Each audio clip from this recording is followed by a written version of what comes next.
The video you're about to see expresses my opinion on the mad and macabre Texas Chainsaw Massacre movies. It is all the more tragic that I'm doing this shitty voice with my awesome British accent. Fuck yeah. Hello YouTube and welcome to my first episode of Movie Talk with Zack, and for my first episode I shall compare two horror movies that really marked my childhood. I mean, these horror movies I used to watch over and over and over again throughout the years of my childhood, which are the Texas Chainsaw Massacre movies. But I would like to compare the original versus the remake, but funny enough I can't do this without talking how I got into the Texas Chainsaw Massacre movies, because at the time I was probably about, if I can remember perfectly, I was about 8 years old when the horror uprising really came up. The first DVD we bought was the Texas Chainsaw Massacre Part 3, and that film that was a scary film for me when I was little. I remember being scared, but yet fascinated by the Texas Chainsaw Massacre. I was fascinated by horror movies back then. I was started to get into them. I used to get into Chucky movies. I used to love the Chucky films. But Texas Chainsaw Massacre, after watching Part 3, I really wanted to get Part 1 and 2 and all that. But back then I didn't have internet. I couldn't look this up, and the only way to really get these films was to get lucky. I grew up in France, of course. So in France, where I used to live, there wasn't much of a choice when going to the local supermarket to buy a movie. Of course, the only place I could have really done that was in England, and that's funny enough. That's where I bought Part 3. But this was back in, if I remember, about 2005, something like that. So in 2005, the Texas Chainsaw Massacre, the remake, was newly out. It just came out on DVD in France, and I picked up my parents bought me the collector's edition with 2 discs, and I watched that. I was scared by it, and I loved it. I absolutely loved the remake. It was just everything I wanted it to be. It was scary and everything, and I really enjoyed the film basically. And I remember being so fascinated by the film, I actually put the second disc in to inform myself. Well, basically watch the bonus content. But you got to remember, I was 8 years old at the time. I didn't really understand what they were saying. Well, not like, as I would today. So yeah, I watched the documentary on Ed Gein. So I was fascinated by that documentary. It was basically, Ed Gein is the man who inspired the Texas Chainsaw Massacre films, who inspired Tobe Hooper to make the original. And yeah, I was fascinated by that. But they also talk about the original 1974 version, which I never knew existed. And they in the bonus content of the second disc, they used to show clips from the first film, and I just was so fascinated by it. The first clips of the first film were just, it was like I really wanted to watch the first film so much, and I was just so fascinated by it. I'd keep rewinding the disc to watch those brief clips that they would show you. So after that, I remember just being absolutely fascinated by the first movie, and I just had to watch it. But unfortunately, there was no way for me to get that movie back then. I mean, I was 8 years old. I had no internet, as I mentioned. I had no internet. I didn't even know what year this film was made, basically. Then I remember just watching TV one night. I used to basically get up in the morning and look what was on TV Guide. Like we had an old Skybox, and just go through the movies and see what's on. I used to put horror films on Film 4, they still do. And by luck, one night they put the original Texas Chainsaw Massacre movie. The only problem was it started at 3 AM and finished at, I think, about 5 in the morning, and I had to stay up. I had to stay up and watch it, and I watched it and I loved it. But I guess my expectations was that so much high that in the end it wasn't as good as I thought it'd be. but this is my 8-year-old opinion. I assure you. I think the movie is just absolutely a masterpiece as a horror movie now. But back then, I remember a funny thing I said to my sister the next morning. I said to her, "Oh, I didn't like the chainsaw because the chainsaw was the the noise of the chainsaw was very oldish." I mean, that was my complaint of the film. So it's basically, as you could imagine, it's an immature complaint. I was only young, so remember later on we went to England. I think about a year later, and I picked up the film. I found it, bought it, rewatched it, loved it even more. And about 2 years later, I tracked down all the Chainsaw movies. I had the whole collection, and yeah, so that's basically it. That's how I got into the Texas Chainsaw Massacre franchise. So let's talk a bit about the movie now. Let's start with the original. So the original basically tells the story of a gang of 5 youths, or hippies, if you want to call them hippies, you know. They're traveling through Texas to visit their grandfather's grave. They hear reports of grave robbing and all that, so they want to make sure the grandfather's okay and that his body's not out. The main character is played by Marilyn Burns. She played basically Toby Hooper gathered a cast of like fairly unknown actors and he just put them together because the movie had a really short budget, about $300,000, which is really low for film. And what he did with that money was exceptional. So yeah, main character is Sally Hardesty. I've never really pronounced their names. This is the first time I actually care about their names now. Now I'm doing this. So yeah, Sally Hardesty, whatever. I'm gonna call her Sally, okay? She's called Sally in the film. Can't blame me for that, okay? Sally and her brother Franklin, who is a cripple. He's in a wheelchair, but I mean, it plays a part in the film because you either sympathise for the character or you either hate him because he's actually quite annoying. Then a guy you assume here is her boyfriend or just a friend, Jerry, Kirk, and Pam. They're just you don't really care about the characters. The only character I really care about is the main character, which is, as I mentioned before, Sally, played by the late Marilyn Burns. So they're on a road trip through Texas to visit their grandfather's grave. They stop for a hitchhiker on the way, and the hitchhiker turns to be a complete really weird guy.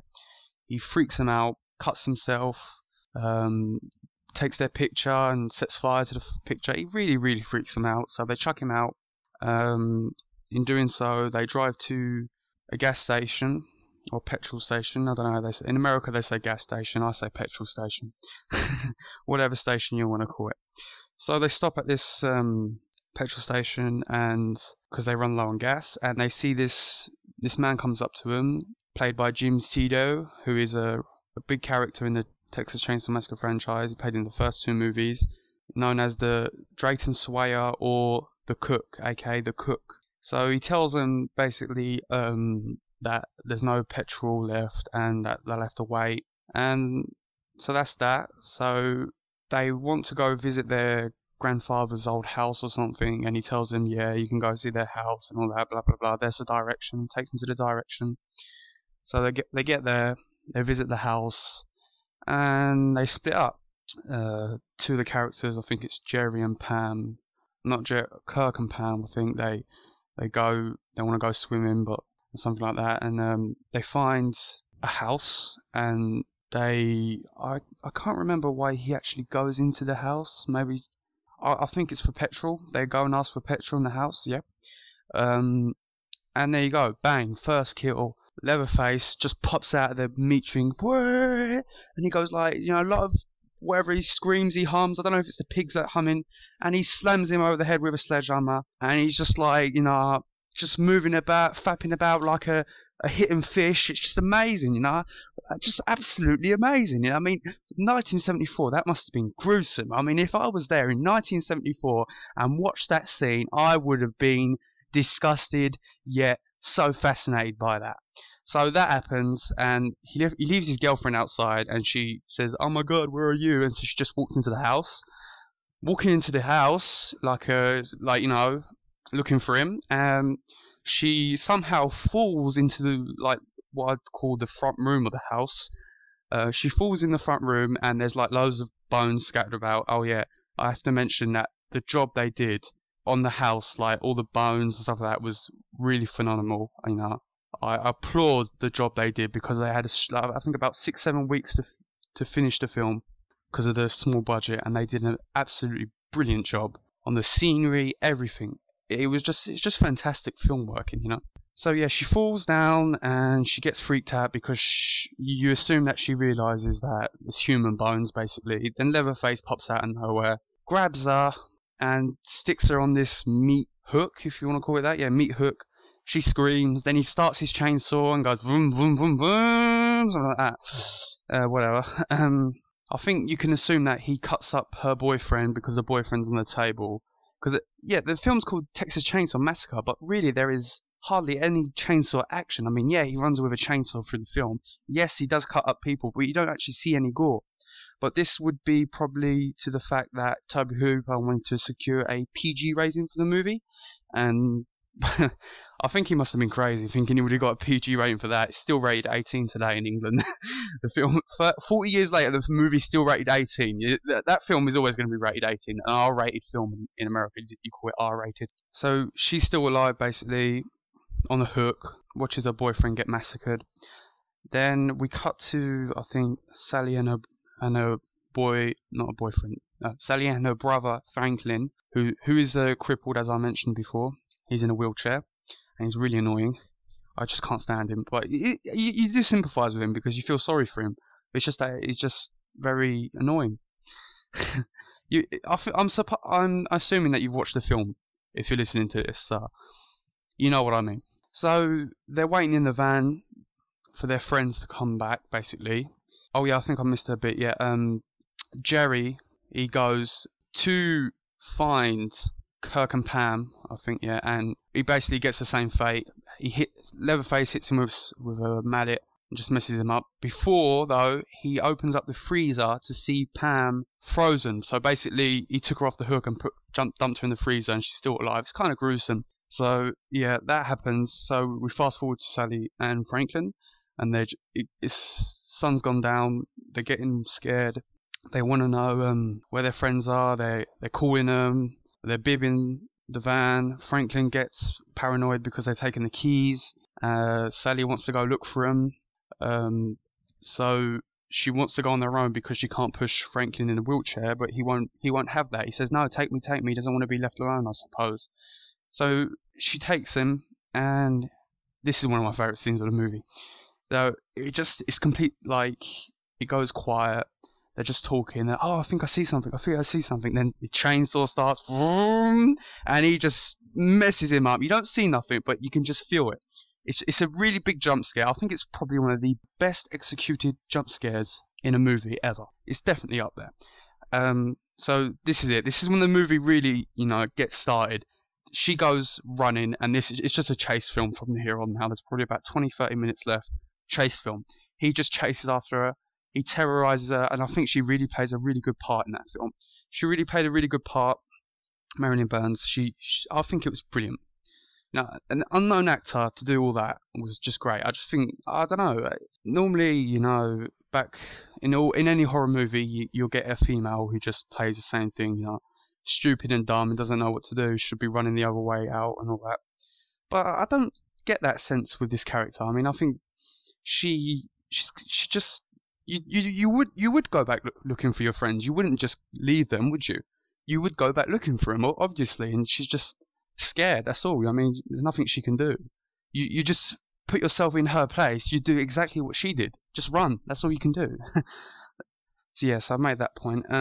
So after running away from him, she ends up in the same gas station what they stopped at, and Drayton's there. Drayton takes her and tells her there's no one there. He puts her down, and basically, as if you haven't guessed it already, he's one of them. He's a psycho. So he knocks her out, puts her in a truck, takes her to the house, and she gets all freaked out. And the hitchhiker's there. Hitchhiker shows up. So basically, they're all in it, and she basically wakes up like terrified. It's one of the powerful scenes of the movie. The camera zooms in on her eyes. It's just a very well done scene, to be honest. So they basically they get the granddad to finish her off. They basically want the granddad to kill her. So they pin her down, and the granddad they put a mallet in the granddad, who's like probably about 250 years old. Honestly, it's kind of a joke between the first trilogy of the movie. He's in every film. We don't know if he's dead or alive, but he was definitely alive in the first one. In the second one, he was alive. In the third one, I think he was just standing there. It's kind of funny. So he tries to hit her with the head. It's kind of a disturbing scene. But the hitchhiker, he's like, no, I want some of it. I want to finish her. And in doing so, he lets her go and she runs off. And this is when she can get out. She jumps out the window. The hitchhiker runs after her. And this is a part where I think they should have added the scene in where, because there's a deleted scene I've watched where when she runs out, because there's many deleted scenes of the movie, she runs out and Leatherface goes to start up his chainsaw, and I thought that was really cool. You see him start up the chainsaw for the final run, and they cut that scene out. Maybe Tobe Hooper did that because he wanted to secure the PG rating, as I was saying before. But I really think that scene should have been in there. So yeah, she's running. Leatherface catches up to her. The hitchhiker gets run over by a lorry because she finally gets on the road. The hitchhiker's all messed up. So she's like screaming her head off. The lorry driver stops. He gets out. He grabs this whatever it is, a screwdriver, wrench, whatever it is. He throws it at Leatherface, who's coming at him with a chainsaw, of course. He cuts his leg somehow. The driver runs off. Another car comes by, and basically Sally forces him to stop because she just stops at the car, and the car has to stop. It's kind of funny because he wouldn't have stopped, basically. So she jumps in the boot of this truck, and the car's trying to start. Leatherface comes up and he just misses her with the chainsaw, and she gets away, and she just does this kind of psychotic laugh, which is really well done. It's kind of really great. It's like she goes mad basically, and Leatherface is just doing one of his dances with his chainsaw. He's like pissed off, and the movie ends, and it ends with these awesome creepy credits. Creepy music, and that's it. That's the original Texas Chainsaw movie. Great film, absolutely just brilliantly made, gritty and everything. But now let's compare it with the remake. The remake basically changes minor things, but keeps the same basic story as the original. But it attempts to develop some of the characters further, which is not really done well. They don't use the same characters' names. They change that. So I guess it tries to do its original thing. Well, I'm fine with that. You get a girl called Erin, who's basically Sally. That's who she is. Kemper, who is her boyfriend. These are kind of weird names. Kemper, Erin. I don't know what kind of names they are. Oh yeah, I also should mention that the director of the remake, by the name of Marcus Nispel, who has directed a number of remakes. He directed the 2011 Conan remake, Conan the Barbarian, and kind of disappointed. It was kind of an insult to the original. Most of his films are poorly rated, but personally I think that the Texas Chainsaw Massacre is his best work. Not to mention the film's produced by Michael Bay, who's just stamped his name on every single horror movie remake of the 21st century, and which have all got pretty much mixed reviews. So yeah, that said, let's get back to the story. So they basically try and develop the characters, and it's done poorly. It is literally done poorly, very poorly. We don't care. We do not care. That's all it is. They're basically traveling through Texas, not to see their grandfather's house, this time to smuggle pot. That's what it is. It's really 70s now. Hippies, 100%. I knew they were hippies in the first movie. So they stop at a gas station. Instead of it being a man, it's just a woman. It's the same formula, just differently done. Save time. I won't explain every detail of the movie. I mean, you can go watch it for yourself. But let's compare it. Let's compare the key scenes of the remake with the original. Now, Drayton Swayer he was basically the arsehole of the first movie. He was just the most annoying person in it. He was the one you hate him more than Leatherface. He was just a complete arsehole, as I said. You just hated him. He was just an evil bastard. That's what he was. So for the remake, we get Sheriff Hoyt, who is played by the great Ronald Lee Ermey, who's best known for his role in Full Metal Jacket. And basically, I love his role. The role he does is even worse than Drayton Sawyer. He is an absolute bastard. 100% motherfucker. That's what he is. 100%.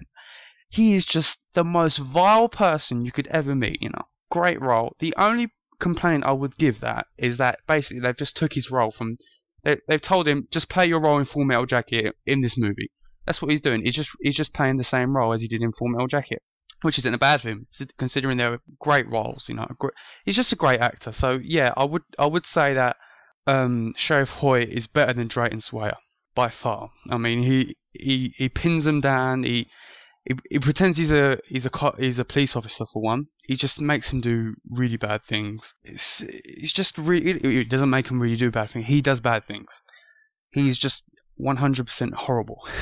I don't want to spoil this for you. You should just go check it out for yourself if you haven't already. The Hitchhikers, that's when it comes a bit, you know, it's kind of a hard to choose, because you got in the original you had the psycho, I forget, I'll just call him Hitchhiker, I forget his name. And then you got in the remake the girl who has basically witnessed her friends being massacred by Leatherface.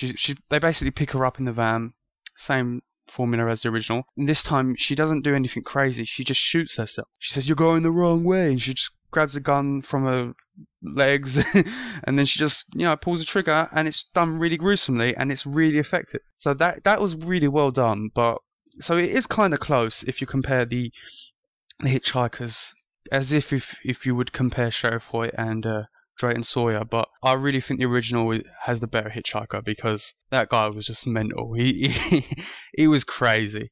If I could, yeah, the original wins in that aspect. For the Hitchhiker, the original wins. So basically, we're even here, you know. 1 point to, if you want to call this points, you know, alright, 1 point to the remake for Sheriff Hoyt, and 1 point to the original for the Hitchhiker. So it's 1-1. Now let's talk about Leatherface. Now Leatherface in the original, he has that freaky look, and he's basically, you can't really compare his personality, because in all the Chainsaw movies, he's just the same thing. He doesn't say a lot. He just hums and goes, That's all he does. He just hums with his mouth, and he's got a transvestite personality, likes to dress up as a woman. That's all he does throughout the films. In the original, the only thing you can really compare is his skin wear, like the way he looks, and it just comes out to a matter of taste. Which looks scarier? Which do you prefer? So if I'd say which looks scarier, I would go with the remake, because the remake's done all betterly. The face is messed up. At one point he wears the skin of Kemper, Erin's boyfriend. That was messed up. That was kind of a great moment of the film. If you compare I just prefer the original, because the way it's done, the mask just looks really great. I just like the original mask better than the remake. That's just a personal preference. So, I mean, I just prefer the original better. That's how it is. Because when you compare the original and the remake, most people are going to always say that the original is better, which is true for most cases. But I'm a bit more open to that aspect. Some films with remakes, I find the remakes better than the original. But in this case, no exception, the original Leatherface is better than the remake for me. Let's compare the protagonist, Erin v Sally. Alright, I think they're really, really well done. Two protagonists, I like them a lot. I like Erin a lot, I like Sally a lot. I just think that Sally is just, she's better. She just, as I mentioned before, you would do exactly everything she did in her situation. If you was in her situation, you just run, you just scream, she just gets terrorized. But with Erin, some things she does are a little bit far-fetched. She's powerful, she's strong, which is good, instead of just seeing a girl just run away and by miracle gets away from the killer. No, she fights back, which is good to see, like in a horror movie. But Sally, I just find her better, because for one thing, I feel more sorry for Sally because she's lost her crippled brother, she's lost all her friends, she's on her own. But with Erin, she as I said, there's very far-fetched scenes with Erin. She basically has to kill. Spoiler alert. She has to kill one of her friends. I think it's Andy. He gets messed up, that man. Oh, Leatherface. He saws off his leg. Poor fucker. He takes him down the stairs, rips off his nails. oh, it puts salt on the wound. Yeah, that was messed up. And she kills him because he tells her to do that. But that's what I find a bit far-fetched. I mean, I don't know not a lot of girls, unless it was a 1970s thing, that would literally pick up a knife and say, kill me. Okay, I'll kill you. I guess she felt sorry for him, but the way it's done is just a little bit far-fetched. Same thing when she, at the end, chops off Leatherface's arm. She chops his arm off. But she does it with like 5 blows with this meat, what would you call it? I don't know, just a knife. I'll show you a picture of it. It's just a knife. That's what I'm gonna call it, a knife. I can't get the right name for it. It's one of those big square knives with a hole in it. Them cartoon meat knives. She just saws his arm off. I'm not saying that's impossible to do, but for one thing, she's a woman. She's scared. She's in this locker room, and she just does it to this guy. You just think that's impossible to do. So yeah, I do think a lot of the things she does in the film are far-fetched, and I do prefer Sally, because Sally, she just looks awesome in it.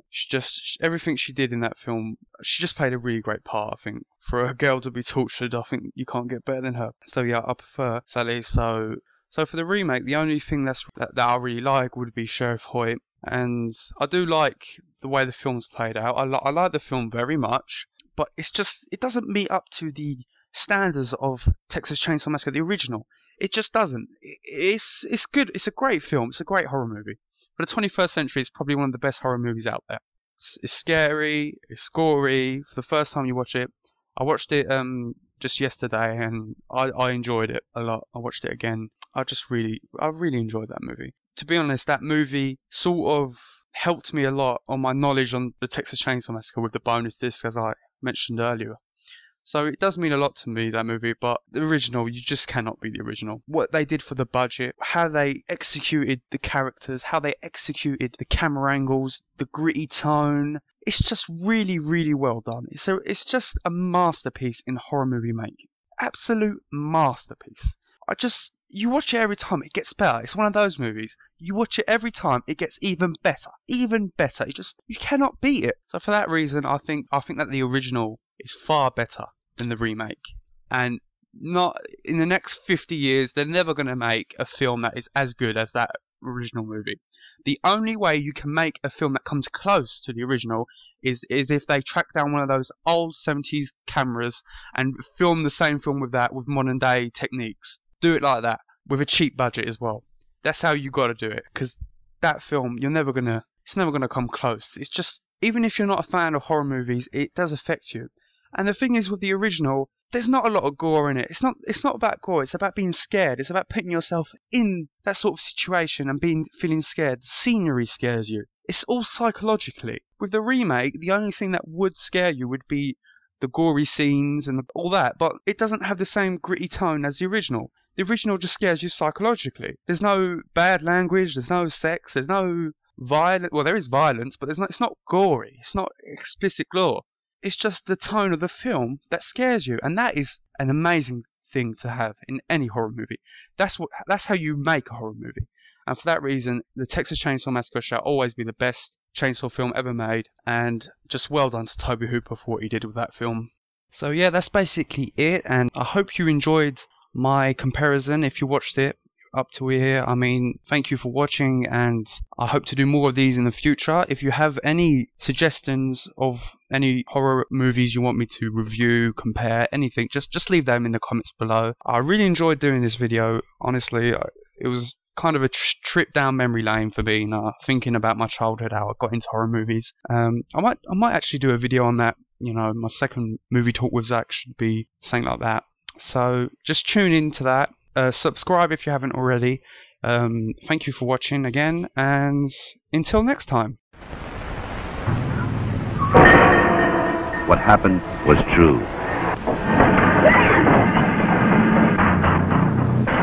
The most bizarre and brutal series of crimes in America.